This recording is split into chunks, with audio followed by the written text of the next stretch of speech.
இப்போ இறைத்தன்மை இல்லை அந்த கோயில் துரையம்மன் கோயிலுங்கிறதுக்கு துர்க்கையம்மன் கோயில் சொல்லிட்டேன் தவிர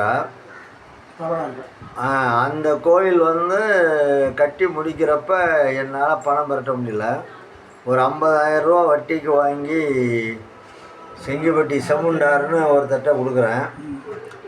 அவர் வந்து 50,000 வாங்கிக்கிட்டு எதுக்கு அன்னை பற்றி அது மேலே துரையம்மன் பாக்கி அர்ஜுன் நகாதேவெல்லாம் போட்டுட்டு இப்போ விட்டுட்டு போயிடுறாரு. உள்ளே பூ மட்டும் போட்டுட்டு எல்லாம் பூர்த்தி பண்ண முடியாது போல இருக்க. 10 வருஷம் ஆச்சுன்ட்டு கவலையாக போய் படுத்து அழுதுட்டேன். 3 நாள் கழித்து போகிறேன். அந்த திறனை பக்கம் கோயிலுக்கு திறனை பக்கம் இருக்க வீட்டுக்காரம்மா ஒரு 8-9 பையன் போட்டுக்கிட்டு இருக்கான் அப்படின்னாங்க. போய் பார்த்தா கோர முடி செக்கச்செவேர்னு லீனா ஒரு துண்டு மட்டும்தான் கட்டியிருக்காரு. இதை நீங்கள் போட்டுருவீங்களா தம்பி அப்படின்னேன். இந்த பாருங்க 8 லட்சமே வச்சுருக்கேன், நான் போட்டுருவேன்னாரு. சரின்ட்டு 100 ரூபா பணத்தை கொடுத்துட்டு பாருங்க தம்பின்ட்டு வந்துட்டேன். அதான் செம்மண்டார்ட்ட 50,000 கொடுத்து ஏமாந்துருக்கமே அப்படின்ட்டு 4 லட்சம் ஓட்டாவை தானே அனுப்பியிருக்காருன்ட்டு. அடுத்த 8 நாள் கழித்து போய் பார்த்தா அந்த 4 லட்சமும் போட்டார். இன்னும் 4 நாளையில் அந்த வடக்கு பக்கம் இருக்க 4 லட்சமும் போட்டு போயிடுவேன்ட்டார். சரி அதான் செம்மண்டார்ட்ட பணம் கொடுத்துட்டு திரும்பவும் அதே நினச்சிட்டு வந்துட்டேன். 16வது நாள் ஏதாவது பணம் கொடுப்போன்னு போனேன். இப்போ தாங்க போனாருனாங்க. ஆனால் நல்லா அம்சமாக லட்சுமி போட்டிருந்தார். அப்புறம் சுந்தராம்பட்டியில் ஒரு விநாயகர் கோயில் கட்டுறதுக்கு கார்த்திகை சபதியை கூப்பிட்டு வேலை செய்கிறானே. அவன் என்ன சொன்னான்னா ஆள் கிடைக்கலன்னா. இல்லை எனக்கு 8-9 வயசு தான் இருக்கும், ஒரு பையன் வந்து போட்டாடுறானே. சார் அது முருகன்னா. எப்படி சொல்கிறேன்னே, கட்டு வேலைக்கு 15 வயசு ஆகணும், பூச்சிக்கு ஒரு 20 வயசாவது ஆகணும், சொத போடுறதுக்கு ஒரு 25-26 வயசாவது ஆகணும், லட்சுமி போடுறதுனா 30 வயசை தாண்டணும். ஏன்னா 8 பாகமாக பிரித்து போடணும். ஒவ்வொருத்த கையில் வச்சுருக்கத்தையும் கரெக்டாக அந்த கையில் வச்சு போடணும். அது வந்து 8 இல்லைனா 9 வயசில் அவங்க போட்டது உண்மையாக தான் முருகன் தான் சார். எப்படி இருந்தாருன்னாரு. ஒரு கண்கால் வரலையும் ஒரு துண்டு கட்டியிருந்தார், வேறு எதுவுமே இல்லை. எங்கே தங்கினாரும் தெரியல, எங்கே படுத்தாதுன்னு. அப்புறம் தோழரி வீட்டில் வந்து விசாரித்தோம். இங்கே யார் வீட்டையும் படுக்கலை, இங்கே யாரையும் தங்கலைன்னாங்க. அப்போ தான் அது முருகன்னு தெரிஞ்சுக்கிட்டேன். அதுக்கு பிறகு 2011 சிஆர்ஐ ஆஃபீஸ் சூப்பர் கார்த்தி வந்தார். சனி பிரதோஷம் போனோம். கரூராட்ட ஒரு பொண்ணு ஒரு 6 வயசில் தியானம் பண்ணி இருந்துச்சு. அந்த கார்த்திகேயன் சார் வந்து இந்த பாருங்கள் 6 வயசில் அது தியானம் பண்ணுது அப்படின்னாரு. 6-7 வயசாக இருக்கும் தியானம் பண்ணுது அப்படின்னாரு.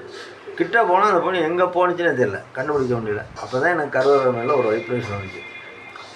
அப்புறம் ஒரு திங்கக்கிழமை பிரகதீஸ்வரருக்கு எதுக்குன்னுட்டு ஐயா 48 நாள் வந்து கரூரார் சன்னதியில் யாருமே வந்து 4-6 பிரதோஷ வேலையில் தியானம் பண்ணி தீபம் ஏற்றுனதுன்னு சொல்கிறாங்க, எனக்கு அனுமதி கொடுங்கன்னு.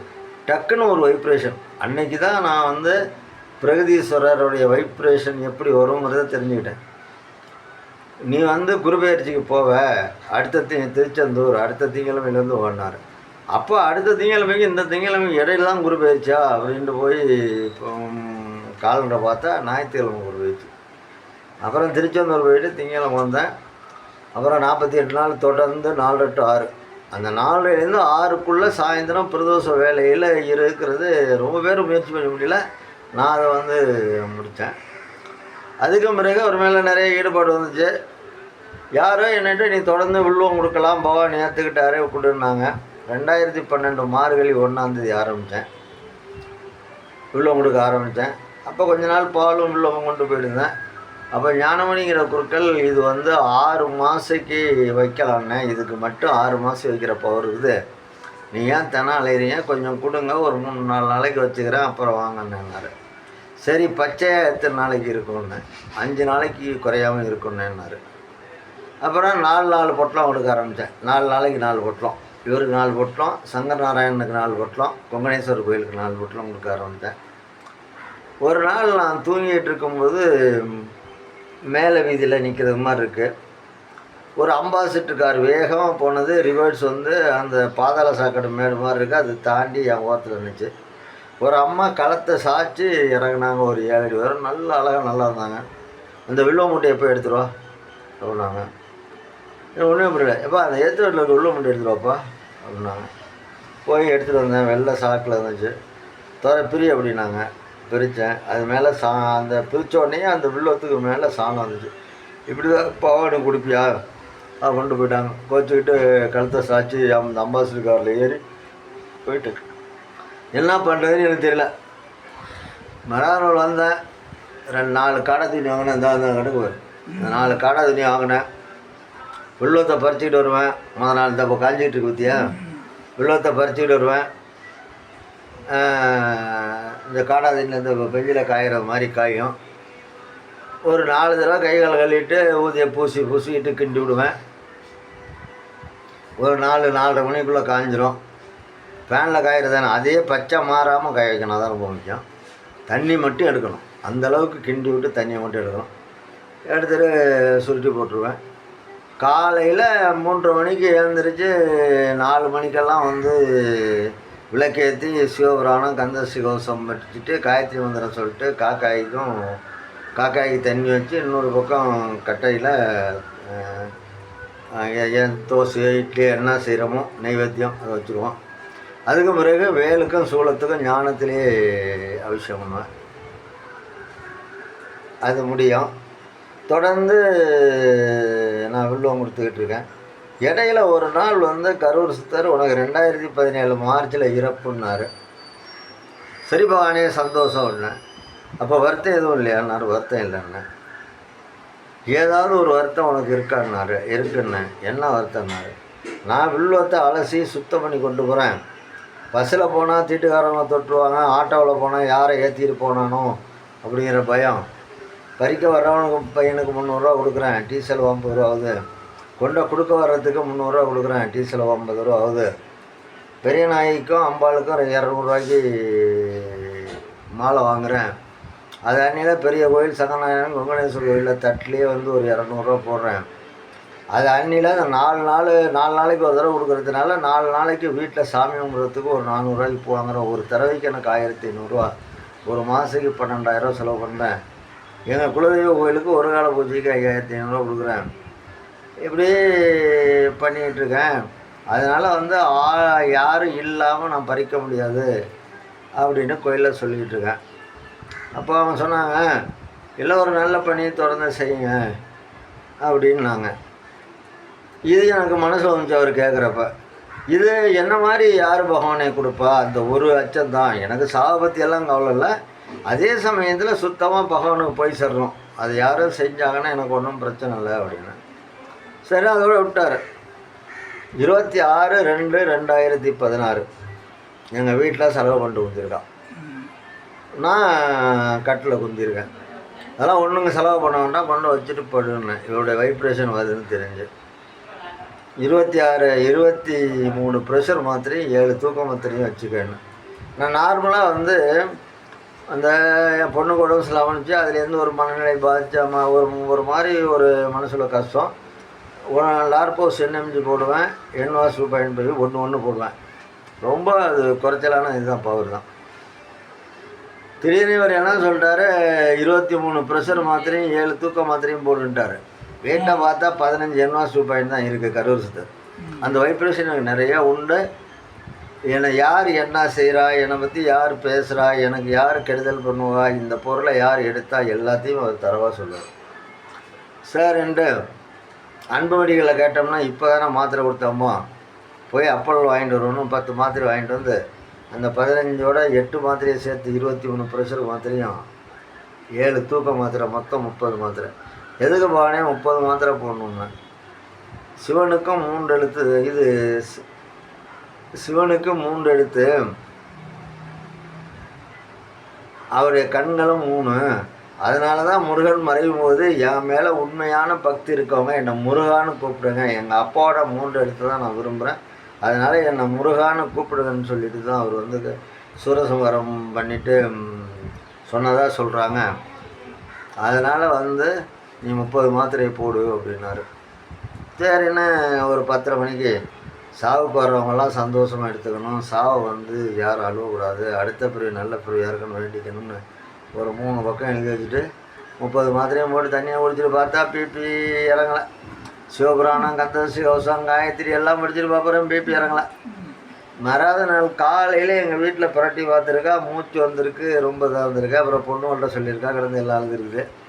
அப்புறம் வன்னிப்பட்டு கோவிந்தராஜ் சார் இருக்கார், நல்லாசிரியர், விருது பெற்றவர், இந்த அன்பு மெஸ்ஸுக்கும் பக்கத்தில். அவருக்கு ஃபோன் அடிச்சிருக்காப்புல இருக்கு. உடனே அவர் வந்து பார்த்துருக்காரு. ஏன் இப்படி ஒரு தப்பான முடிவு எடுத்தாருன்ட்டு உடனே போய் காரை எடுத்து வந்து தூக்கிக்கிட்டு அங்கராஜியில் போயிருக்காங்க. அவர் 90-130 பிபி நார்மலாக இருக்குது, ஏதோ ஒரு டோஸை சேர்த்துக்கிட்டு போட்டிருப்பாரு, நீங்கள் கொண்டு போங்க, என் மேலே சந்தேகம் இருந்தால் வேணால் மெடிக்கல் கொண்டு போங்கன்றார். இவன் வந்து இவ்வளோ தூசி கிடக்கு, நீங்கள் என்னங்க ஒரு மாத்திரங்கிறீன்றார். அப்போ நீங்கள் மெடிக்கலுக்கு கொண்டு போயிருங்கம்மான்றார். அங்கே போனால் 90-130 பிபி, இசிசி நார்மல். என்ன பண்ணிட்டாங்கன்னா, கொண்டுட்டு போகிறீங்களா இல்லை போலீஸை கூப்பிடட்டுமான்ட்டாங்க. சொல்லியிருக்காங்க, எனக்கு தெரியாதுல்ல. நேராக கொண்டாந்து வீட்டில் போட்டாங்க. மத்தியானம் 2 மணிக்கு ஏந்திரிச்சு இப்படி விழிச்சோன்னே எங்கள் வீட்டில் அவ்வளோ சந்தோஷம். அதுக்கு ஒருபாடு புளி வத்த குழம்பு வச்சா சாப்பிட்டேன். 4:30 மணிக்கெல்லாம் சந்திரகுமார் அழைச்சிக்கிட்டு உள்ளே முறிக்க போயிட்டேன். அன்னைக்கு மொதல் நாள் ராத்திரி சாப்பிட்றேன், மறாவது நாள் மத்தியானம் ஏந்திரிக்கிறேன், அன்னைக்கு சாயந்தரமே உள்ளே முறிக்க போயிடுறேன். அவர் தான் பிரகதீஸ்வரர், அவர் தான் பிரகதீஸ்வரர், அவர் தான் திருச்செந்தூர் பிரகதீஸ்வரர். திருச்செந்தூர் முருகனை பற்றி ஒன்று சொல்லணும்னா, எல்லா சூரசம்ஹாரத்துக்கு நான் போவேன். ஒரு அதாவது காலையிலே போய் 6 மணிக்கெல்லாம் அந்த அபிஷேக வரிசையில் குந்திடணும். அப்போ தான் வந்து நம்ம முந்தி குந்த முடியும், அபிஷேகத்தை முந்தி குந்தி பார்க்க முடியும். லேட்டாக போனோம்னா 150 டிக்கெட் வரலையும் கொடுப்பாங்க. லேட்டாக போனோம்னா பின்னாடி குந்தினோம்னா அபிஷேகத்தையே பார்க்க முடியாது. அதுக்காக நான் 6 மணிக்கே போய் குந்திடுவேன். 4 பேர் போயிருக்கோம். உள்ளே எங்கள் ஐயர் கோபி அழைச்சிட்டு போகிறாரு. அப்போ ஒருத்தர் மிஸ் ஆகிடுறாரு. நாங்கள் 3 பேர் தான் போகிறோம். போய் அந்த அபிஷேகத்துக்கு குத்துற இடத்துல முதல்ல போய் குந்திட்டோம். அங்கே இடம் போட்டோம்னா அப்புறம் நம்ம வள்ளி தெய்வானை எல்லாத்தையும் சுற்றி பார்த்துட்டு வரலாம், யாரும் டிஸ்டர்ப் பண்ண மாட்டாங்க. இவர் இங்கே குந்திருந்த விடும்பாங்க, நம்ம ஒரு அடையாளத்தை வச்சுட்டு போகணும், அவ்வளோதான். சரின்ட்டு குந்திருக்கோம். 9 மணிக்கு கேட்டு திறக்கிறாங்க. அந்த எங்களோட வந்தவரில் ஒருத்தர் வராமல் போனார். உடனே போலீஸில் மைக்கல் அனௌன்ஸ் பண்ணி இது மாதிரி அவர் எங்கே இருந்தாலும் வரணும், இது மாதிரி அபிஷேக இதில் குந்திருக்கோம் வாங்கன்னு கூப்பிட்றோம். அவர் வரவே இல்லை. அபிஷேகத்துக்கு வந்து திறந்து விடும்போது எல்லா கேட்டும் அணைச்சிடுவாங்க, அபிஷேக கேட்டு மட்டும்தான் திறந்து விடுவாங்க. அப்போ ஒருத்தர் என் பக்கத்தில் இருந்தவர், வருஷத்துக்கு 24 ஜர்சி வருது, மாசிக்கு வளர்புரை தெய்வரை 2 சர்சி வருது, எல்லா சர்சிக்கும் வர்றேன், எங்கள் ஐயர் அர்ச்சகர் டிக்கெட் வாங்க போனவர் வரல, நான் என்ன செய்கிறது, நான் என்ன தவறு பண்ணேன்னாரு. அப்போ நான் சொன்னேன், நாங்கள் 4 பேர் வந்தோங்க, ஒருத்தர் வர முடியலை, எவ்வளோ முயற்சி பண்ணோம், அவர் எங்கே போனான்னு தெரியல, உங்களுக்கு கொடுக்கறதுக்காக தான் பகவான் வந்து அவரை வெளில அனுப்பிட்டு உங்கள்கிட்ட கொடுக்க சொல்லியிருக்காரு, இந்தாங்க டிக்கெட்டுன்னு கொடுத்தேன். அவர் தான் திருச்செந்தூர் மகன். தன்னுடைய பக்தனை சோதிப்பார் வழிய ஆபத்தில் காப்பாற்றிடுவார். அதே தான் பிரகதீஸ்வரர். பிரகதீஸ்வரரை பொறுத்தளவில் ஒரு திராசு மாதிரி இதயத்தை பார்த்து உதவி செய்கிறவர். எல்லாரும் போகலாம், எல்லாரும் கும்பிடலாம், ஆனால் எல்லோரும் பயனடைஞ்சா வர்றாரு. நானும் 12 வருஷம் 7 மாதம் பார்த்துட்டேன்.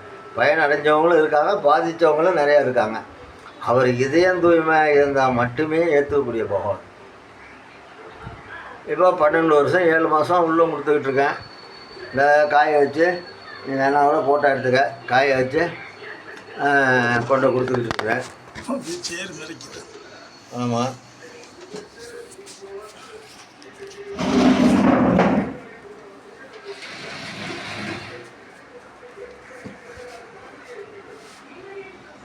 தெரியுது அதில்.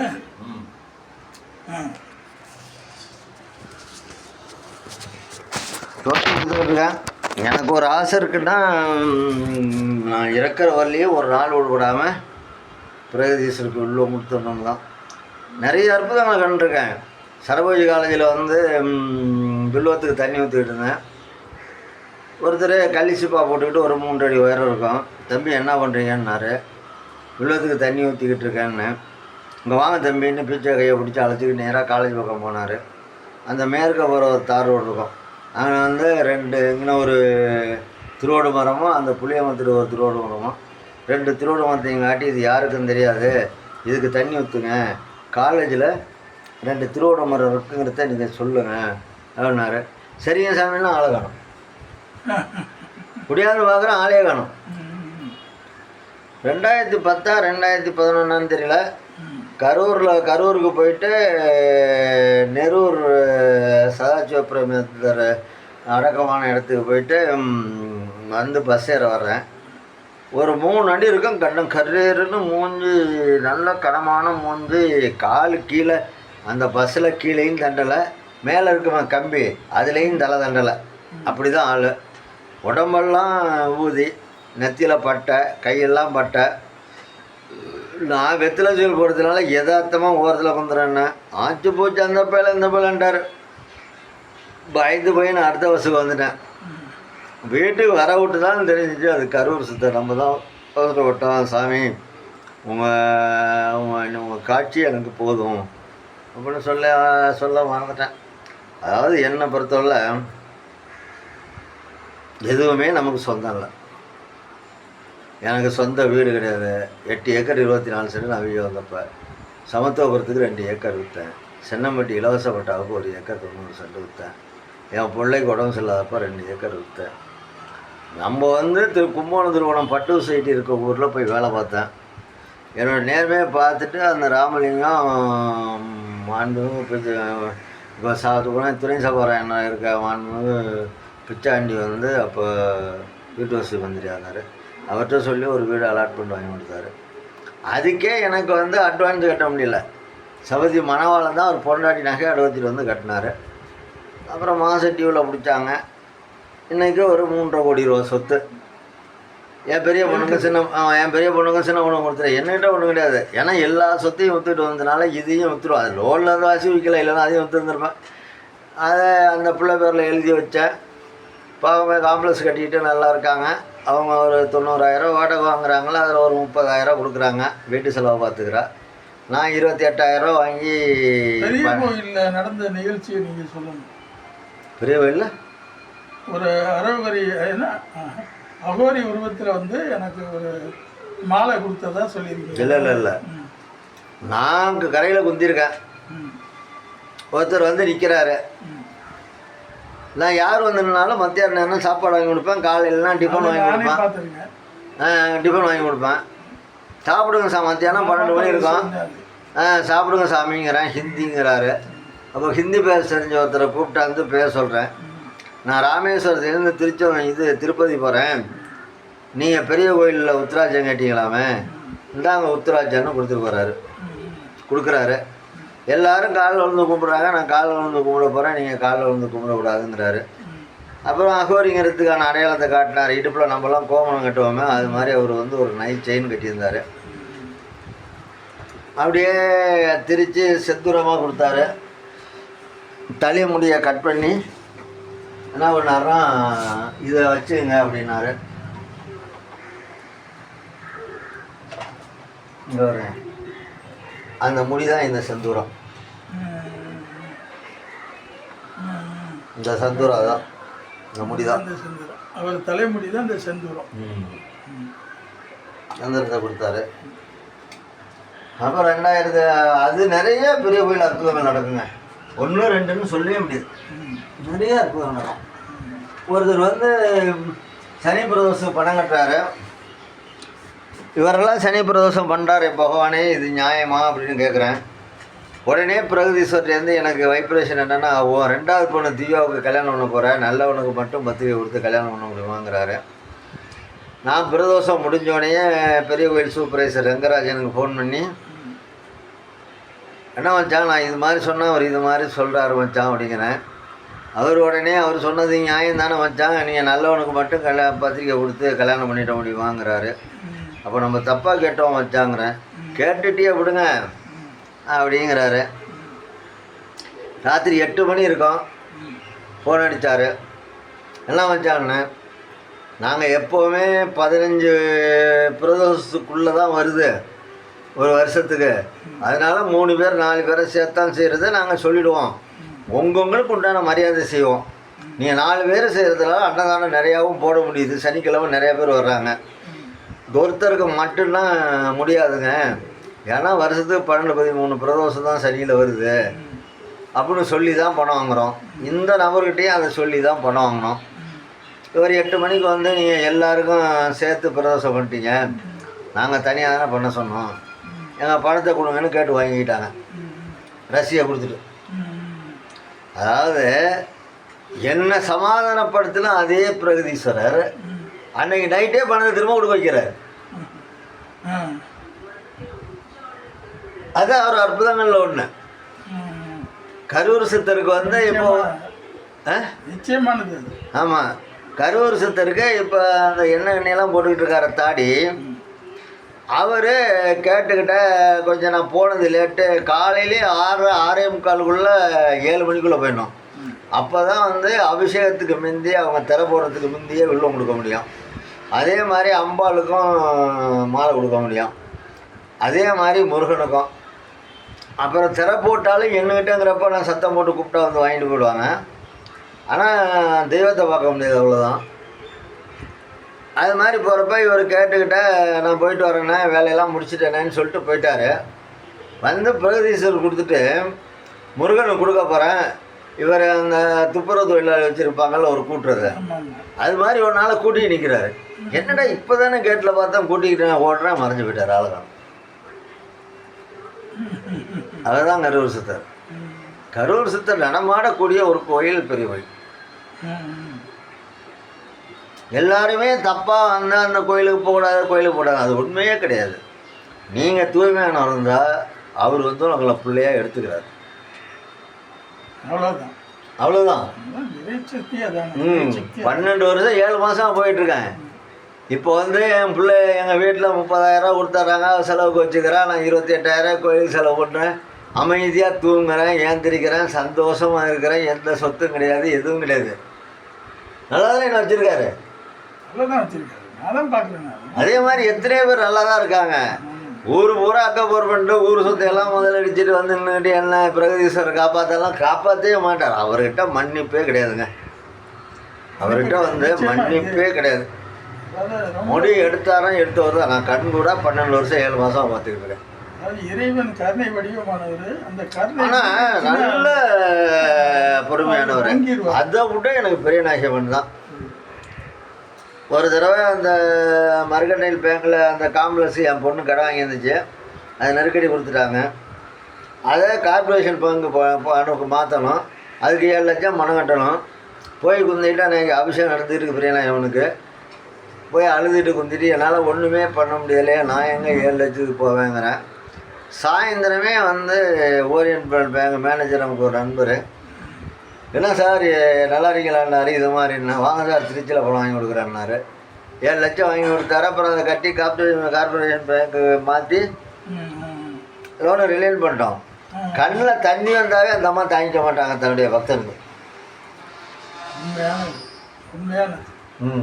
தன்னுடைய உண்மையான பக்தனுக்கு கண்ணில் தண்ணி வந்தாவே பெரியநாயகன் பார்த்து தாங்கிக்க மாட்டாங்க. புரியுதா? முதல்ல அந்த அம்மாட்ட நான் அனுமதி கேட்டுட்டு தான் பிரகதீஸ்வரர்கிட்ட போய் சாமி கும்பிடுவேன். ஆனால் 2 பேர்கிட்டையும் நான் கேட்குறது, கடைசி வரலையும் உங்களுக்கு நான் ஒரு நல்ல பக்தனாகவும் பிள்ளையாகவும் இருக்கணும், திருச்செந்தூர் முருகனுடைய பக்தனாக இருக்கணும், குலதெய்வ கோயில் கட்டுறாங்க அது கட்டணும், எனக்கு எதுவுமேலேயுமே பாசம் இல்லை, நான் ஒரு சன்னியாசி, எனக்கு எதுவுமே வேண்டாம், இந்த 3 மட்டும்தான் வேணும், தொடர்ந்து நான் உயிரோடு இருக்க வரையும் உள்ள கொடுக்கணும், இதுதான் என் ஆசையாக. கெடுவதில்லை 4 முறை. ஆமாம், அதெல்லாம் பிரகதீஸ்வரர் கோயிலுக்கு எல்லாரும் வரலாங்க. நீங்கள் நல்லவங்களாக இருந்தால் நல்லது செய்வார், நல்லோருக்கும் கட்டவங்களாக இருந்தால் அங்கே ஒன்றும் நடக்காது. எல்லாத்தோட வராகி, அந்த வராகி அம்மாவுடைய சக்தியே தனி.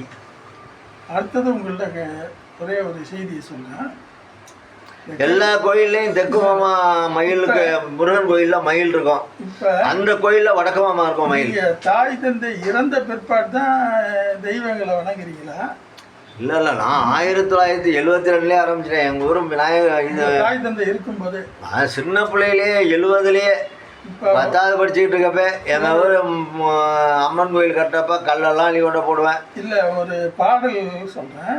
தாயிற் சிறந்த கோவிலும் இல்லை, தந்தை சொல் மிக்க மந்திரம் இல்லை, 1000 உறவில் பெருமைகள் இல்லை, அன்னை தந்தையே அன்பின் இல்லை அப்படின்னு ஒருத்தர் பாடியிருக்காரு. அதாவது அது உண்மைங்க. அதாவது அதில் என்ன சொல்கிறேன்னா, அது உண்மை. எங்கள் அப்பாவுக்கு கேன்சர் போது 1981 சில பேர் மாதிரி அலட்சியம் இல்லை. அப்போலாம் வந்து அதுக்கு குணப்படுத்தக்கூடிய வாய்ப்பே இல்லை. பாண்டிச்சேரி போய் முடியாதுட்டாங்க. அப்போ நுங்கம்பாக்கத்தில் கொண்ட ஒரு பெரிய ஹாஸ்பிட்டலில் வச்சு அதில் ஒரு கருத்தை நான் தெளிவாக சொல்கிறேன். அதாவது அதாவது தன்னலமிக்க தாயின் உள்ளம், தன்னலம் இல்லாத தாயின் உள்ளம், பிள்ளையை காவந்து பண்ணி நல்ல வழி காட்டுவது தந்தை உள்ளம்னு பாடுறான்.